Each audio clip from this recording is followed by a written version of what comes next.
بسم اللہ الرحمن الرحیم۔ ایاک نعبد و ایاک نستعین۔ السلام علیکم، میں منیر شاکر۔ قانون مشیت اور پھر لو شاء اللہ پر اگر اللہ چاہتا تو یہ آپ نے پس منظر میں بات یاد رکھنی ہے۔ تو اسی پس منظر سے آگے بات بڑھاتے ہوئے میں معجزہ، یہ معجزہ کیا چیز ہے؟ یعنی عقل کو عاجز کر دینا۔ عالم مشیت کی جو بات میں کرتا آ رہا ہوں، مطلب کہ اس وقت جب عالم امر سے عالم خلق ہوا تو اسی وقت قانون بھی ساتھ جو وہ بھی ڈیولپ ہو گئے، وہ بھی بن گئے، ساتھ ہی بن گئے۔ کاز اینڈ افیکٹ کا قانون بن گیا۔ تو ایمان لانے کا بھی قانون اسی وقت بن گیا انسان کے لیے کہ اس نے ایمان جو لانا ہے وہ کس طرح لانا ہے، اس کے لیے یہ اس کو عقل دی گئی۔ باقی جتنی بھی انواع ہیں، نسلیں ہیں، مخلوقات ہے، اس کسی کو بھی عقل نہیں دی گئی، ارادہ اور اختیار نہیں دیا گیا۔ یہ صرف اور صرف یہ وصف آدم، بنی آدم کے پاس ہے۔ یہی چیز اس کو باقی تمام مخلوقات سے ممتاز کرتی ہے، ارادہ اور اختیار، آزادی، یہ چیز ہے۔ تو بات معجزے کی ہے کہ معجزہ پھر کیا ہے؟ لوگوں نے جب معجزہ بھی مانگا، یعنی یہاں سے معجزہ سے مراد، میں کہنا چاہتا ہوں کہ معجزے سے مراد میری وہ کوئی اس کی شرعی حیثیت نہیں، معجزے کے نتیجے میں لایا ہوا ایمان۔ اصل بات یہ میں کرنا چاہتا ہوں کہ معجزے کے نتیجے میں جو ایمان لایا جاتا ہے تو وہ ایمان قابل قبول نہیں ہے۔ کیوں نہیں ہے؟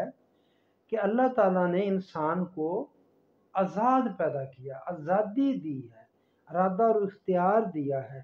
معجزہ ایک طرح سے عقل کو مبہوت کر دینے کا نام ہے۔ یہ معجزے سے مراد یہ بھی یہ خارق العادات جو کام ہے، خارق العادت کام جسے کہتے ہیں نا، یہ وہ معجزہ میں کہنا چاہتا ہوں۔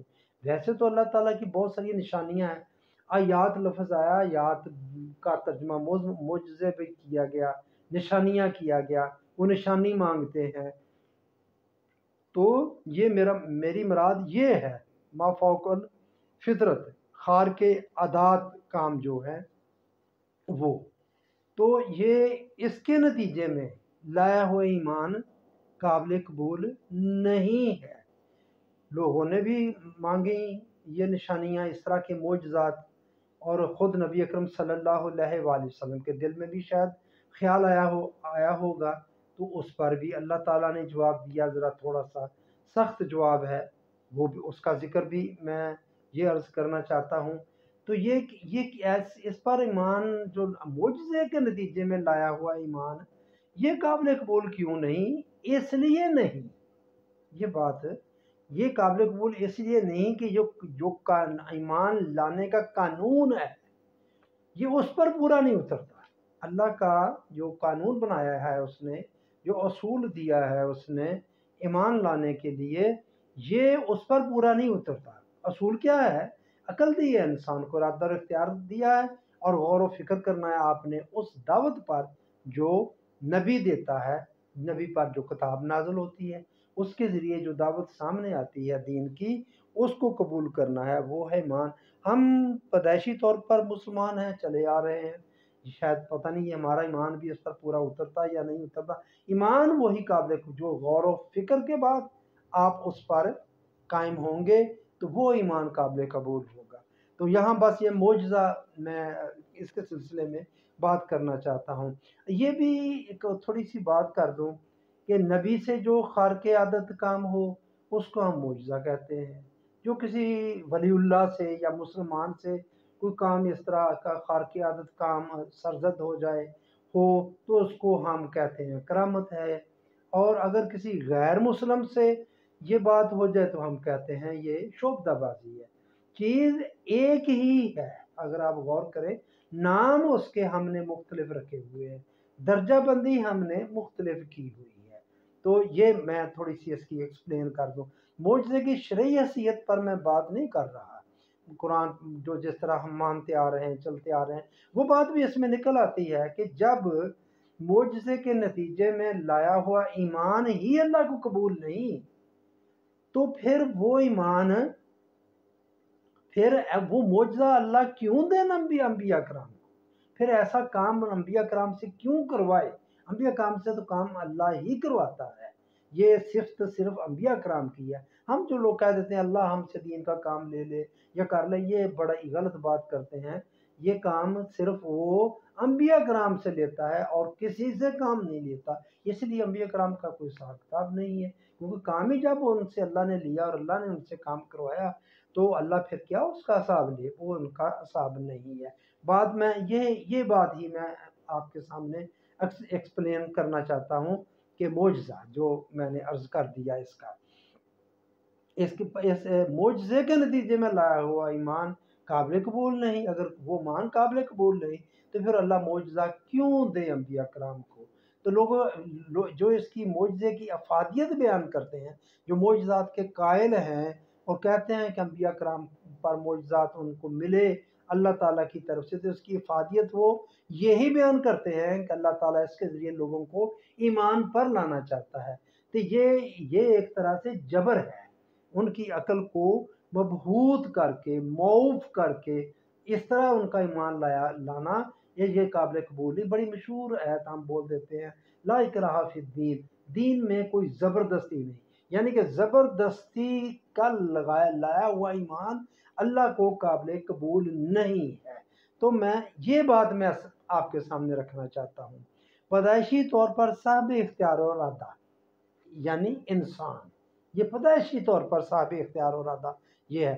انسان سے کسی بات کو جبرن منوانے کا ایک طریقہ یہ ہے کہ اس کے سر پر تلوار رکھ دی جائے، مجبور کر دیا جائے اس کو، جس طرح یہ اب جو ووٹ لیے ہیں انہوں نے، حکومت نے، عسکری طاقت نے، یہ سینٹ میں، قومی اسمبلی میں یہ 26ویں آئینی ترمیم جس طرح کروائی ہے، یہ زبردستی کسی سے کوئی چیز منوا لی جائے، بھی پڑھو کلمہ۔ تو ایک طریقہ یہ ہے، اور دوسرا طریقہ جو پہلے طریقے سے کہیں زیادہ مؤثر اور کامیاب ہے، اس طریقے سے یہ دوسرا طریقہ زیادہ مؤثر، وہ کیا ہے؟ یہ کہ کسی طرح اس کے اختیار اور ارادہ کی قوت کو سلب کر دیا جائے۔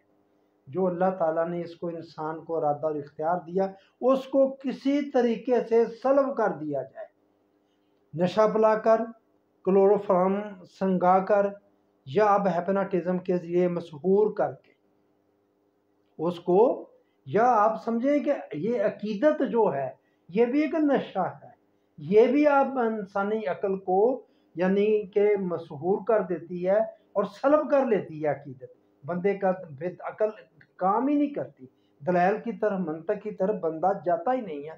یہ عقیدت بھی جو یہ چیز ہے، اندھی عقیدت آپ کہہ لیں، جو ہے کہ سوچنا سمجھنا ہی نہیں کچھ، اس طرح کسی کے پیچھے چل پڑنا۔ مسلک خانقاہیت میں یہ مقصد کرامات دکھا کر حاصل کیا جاتا ہے، یہ جو اہل تصوف ہے، اس طرح کی، میں تو اس کو اوٹ پٹانگی بات کہوں گا، کو حرکت کر کے یا جسے خارق عادت کام کر کے وہ یہ مقصد حاصل کرتے ہیں، یہ بڑا پہنچا ہوا بندہ ہے لہٰذا چلیں جی مسلمان ہو جاتے، بس اتنی اس کی حرکت دیکھی اور ہو گیا۔ ظہور اسلام کے وقت یہ روش ساری دنیا میں عام تھی، اس کے پیش نظر کفار عرب حضور صلی اللہ علیہ وآلہ وسلم سے بار بار فرمائش اور تقاضا کرتے تھے کہ وہ کوئی فوق الفطرت کام کر کے دکھائیں، یعنی کہ خارق عادت کو کام کر کے دکھائیں، یہ ان کا تقاضا ہوتا تھا۔ تو خیر آگے بات آ جائے گی کہ اللہ تعالیٰ نے اس سے منع فرمایا اور کہا یہ ایسا کر بھی دو گے تو یہ پھر بھی ایمان نہیں لائیں گے، ایسا مان لائیں گے ہی نہیں، اگر لائیں گے تو قابل قبول نہیں اس طرح کا زبردستی کرنا، کیوں نہیں وہ بات آگے آتی جائے گی۔ عام اصطلاح میں اسے معجزہ کہا جاتا ہے، یعنی وہ آپ صلی اللہ علیہ وآلہ وسلم سے معجزات کا مطالبہ کرتے تھے، یعنی کہ خارق عادت کام، جسے ہم معجزہ نبی کی طرف منسوب کرتے ہیں اور کرامت ولی اللہ کی طرف منسوب کرتے ہیں، اور شعبدہ بازی غیر مسلم کی طرف منسوب کرتے ہیں، کام ایک ہی، یعنی خارق عادت کام۔ اس کے جواب میں اللہ اپنے رسول صلی اللہ علیہ وآلہ وسلم سے کہتا تھا کہ ان سے کہو کہ ہم تو یہ کہتے ہیں کہ اپنی عقل و فکر سے کام لیتے ہوئے انسانوں کی طرح غلط اور صحیح کے متعلق خود فیصلہ کرو، اور تم چاہتے ہو کہ معجزات دکھا کر تمہاری عقل و فکر کو معوف کر دیا جائے اور اس طرح تم سے جبرن بات منوا لی جائے۔ یعنی کہ یہ اس طرح بات منوانی، یہ جبرن بات منوانے کے مترادف ہے، یہ قبول نہیں ہے اللہ تعالیٰ کو۔ نے کیا قبول کیا ہے کہ عقل و فکر سے کام لیا جائے، عقل دی گئی ہے جو آدم کا ترا امتیاز ہے، اس کے ذریعے جو ایمان لانا ہے وہ اللہ کو قابل قبول ایمان ہے۔ اگر تم سے جبرن ہی بات منوانی ہوتی تو تمہیں اختیار کی استطاعت کیوں دی جاتی؟ اللہ نہ دیتا۔ قانون مشیت کی بات اگر کہ اس وقت ہی قانون یہ بن جاتا ہے کہ بس ٹھیک ہے جی سبھی ایک ہی رستے پر چلے، سبھی نیک چلے، نہیں، اس وقت اس نے ایسا نہیں کیا۔ یہ اللہ کے شان نہیں کہ تمہیں اختیار کی صلاحیت دے کر اسے پھر سلب کر لے، انسان کو عقل دے پھر اس کو سلب کر لے، کر سکتا ہے نا، لیکن اس کے شان نہیں، وہ ایسا نہیں کرتا۔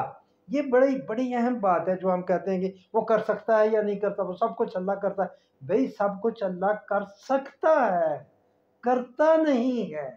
اس نے ایک دفعہ اگر انسان کو ارادہ اور اختیار دے دیا ہے، عقل دے دیا بنی نوع انسان کو، آدم کو، تو وہ پھر سلب نہیں کرتا۔ جس کی عقل ہے اسی سے ہی سوال جواب ہے، جو پاگل ہے اس سے کیا سوال جواب ہونا؟ جس کے پاس عقل نہیں اس کے کیا سوال جواب ہونا؟ عقل والے سے ہی سوال جواب ہے۔ سورہ یونس کی مذکورہ 100 آیت میں، یہ پیچھے ذکر پہلی کے نشست میں نے ذکر کیا تھا، یہ سورہ یونس کی 99 نمبر آیت ہے، 99۔ آفا انتا تکرہ الناس حتی یکونوا مؤمنین، تو اے رسول صلی اللہ علیہ وآلہ وسلم کیا آپ لوگوں کو جبرن مسلمان کرنا چاہتے ہیں؟ سوال کرتا ہے اللہ تعالیٰ۔ تو وہاں یہی بات سے منع کیا گیا نا۔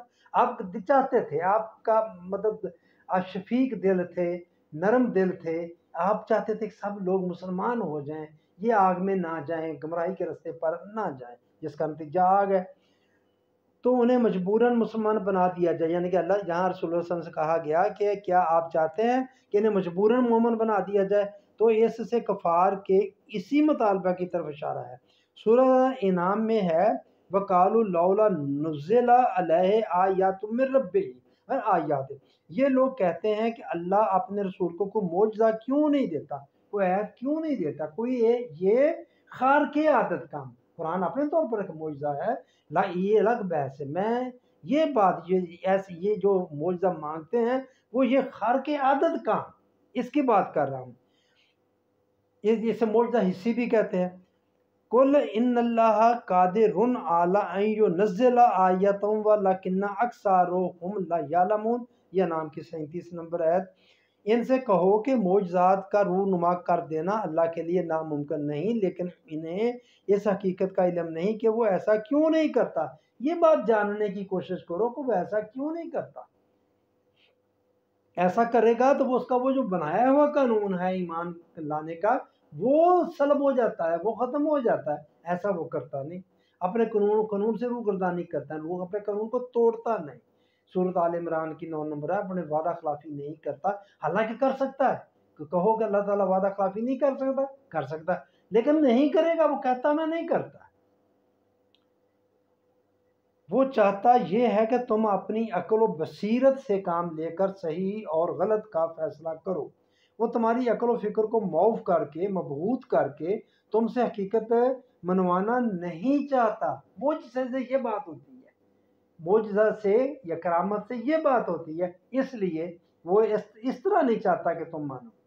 اس کے ساتھ ہی رسول اللہ صلی اللہ علیہ وآلہ وسلم سے کہہ دیا گیا کہ اگر تم ایسا کر سکو کہ زمین میں کوئی سرنگ لگا کر پاتال تک جا پہنچو، یا آسمان میں سیڑھی لگا کر عالم بالا تک پہنچ جاؤ، اور وہاں سے، یہ ترجمہ ہی ہے ایک طرح سے، مفہوم ہی ہے قرآن پاک کا، یہ سورۃ انعام کی 35-36 نمبر، وہاں سے کوئی ایسا معجزہ لے آؤ جس سے ان کی تسلی ہو جائے، جو معجزہ مانگتے ہیں لوگ، تو یہ اس پر بھی ایمان نہیں لائیں گے۔ یہ اللہ تعالیٰ آگے فرما رہا ہے کہ یہ پھر بھی ایمان نہیں لائیں گے۔ یعنی یہ تو ممکن ہے کہ یہ لوگ اس طرح مبہوت ہو کر تمہارے سامنے سپر ڈال دیں، لیکن اسے ایمان تو نہیں کہا جائے گا۔ اللہ اسے ایمان کہتا ہی نہیں، مانتا ہی نہیں ہے کہ یہ ایمان ہے۔ ایمان تو دل اور دماغ کی کامل رضامندی اور اطمینان کے بعد صداقت تسلیم کرنے کو کہتے ہیں۔ جبراً مسلمان ہو جانے سے خواہ اس جبر کی نوعیت کیسی ہی کیوں نہ ہو، یہاں پرٹیکولر بات معجزہ کی ہو رہی ہے، یہ نوعیت کیوں نہ ہو، کوئی شخص مومن نہیں بن سکتا۔ لہذا تم ان لوگوں میں سے نہ ہو جاؤ جو حقیقت سے بے خبر ہونے کی وجہ سے کہا کرتے ہیں کہ اللہ نے تمام انسانوں کو نیک اور مومن کیوں نہ بنا دیا۔ ایمان اسی کا ہوگا جو بات کو دل کے کانوں سے سن کر اس پر لبیک کہے گا۔ یہ سورۃ انعام کی یہ 35، 36، 37 نمبر آیات میں یہ ساری بات مفہوم بیان کیا گیا ہے۔ آپ کو بھی کہا گیا کہ آپ کر لیں۔ ایک اور جگہ پر بھی مردے بھی اگر ان سے بات کریں تو یہ پھر بھی ایمان نہیں لائیں گے۔ وہ بات ذرا مختلف ہوگی، وہ معجزے کی ہے کہ معجزہ چیز کیا ہے۔ وہاں اتنی بڑی بات، اتنا خارق عادت کام اللہ تعالیٰ مثال کے ذریعے سمجھا رہا ہے کہ مردے بھی ان سے بات کریں گے تو یہ پھر بھی ایمان نہیں لائیں۔ تو پھر اللہ کیوں انبیاء کرام کو معجزات دے، اس طرح کے حصی معجزات یا خارق عادات کام جو ہیں۔ یہ بات اللہ تعالیٰ نے یہاں کہہ دی۔ دوسری جگہ ہے کہ ان لوگوں کی طرف سے جو معجزات کا مطالبہ ہوتا ہے، یہ سورۃ 13 کی 27 نمبر میں، تو اس سے خود تمہاری جماعت کے بعض افراد، اب جو مومن مسلمان ہیں ان کے دل میں بھی یہ بات اس طرح کی پیدا ہوئی یا فطرتاً پیدا ہوتی ہے کہ اگر یہ مانگتے ہیں کہ یہ چیز ایسی ہو جائے تو آپ کو ایسا کر دیں تاکہ یہ ایمان لے آئیں، ہمارے ساتھی بن جائیں، کہ دل میں بھی یہ خیال پیدا ہو جاتا ہے کہ اگر ان کا مطالبہ پورا کر دیا جائے تو یہ ایمان لے آئیں اور یہ بہت اچھا ہو۔ وہ ساتھی اگر اب جو لوگ ہیں معجزات کے قائل جو ہیں وہ بھی یہی افادیت ہی بتاتے ہیں نا، معجزے کی معجزے اس لیے اللہ تعالیٰ نے دکھائے تاکہ یہ ایمان لے آئیں۔ مجھے نہیں پتا کوئی معجزے اس طرح دکھا کر کوئی صحابی کو یہ کہے، کسی صحابی کا یہ قول ہو کہ میں نبی کا فلان معجزہ دے کر مسلمان ہو گیا، یا اپنے کسی دوسرے بھائی، جو بھائی ہیں وہ بھی صحابی ہیں اور اولیاء اللہ سے ان کا مقام بہت بڑا۔ ہمارے تو اولیاء اللہ کے بہت کرامات ہیں، ان کی سینکڑوں کے حساب سے کرامات ہیں ایک ایک کی، تو وہ صحابہ کرام سے ان سے کئی درجے اوپر، یہ تو ان کی خاک کے برابر بھی نہیں ہے۔ تو کسی صحابی نے یہ نہیں کہا کہ میں نے فلان صحابی کی یہ کرامت دیکھی، جو اس طرح کے خارق عادت کام دیکھا اور میں مسلمان ہو گیا، اور نہ کسی صحابی نے ایسی کوئی بات کی ہے۔ وہ ایک واقعہ ہے موسیٰ علیہ السلام کا، اور جو اس وقت جو تھے وہ جادوگر نہیں تھے، وہ عالم تھے، علم میں ان کا مقابلہ ہوا تھا۔ اصل میں بات سمجھنی، اس طرف میں نہیں جاتا۔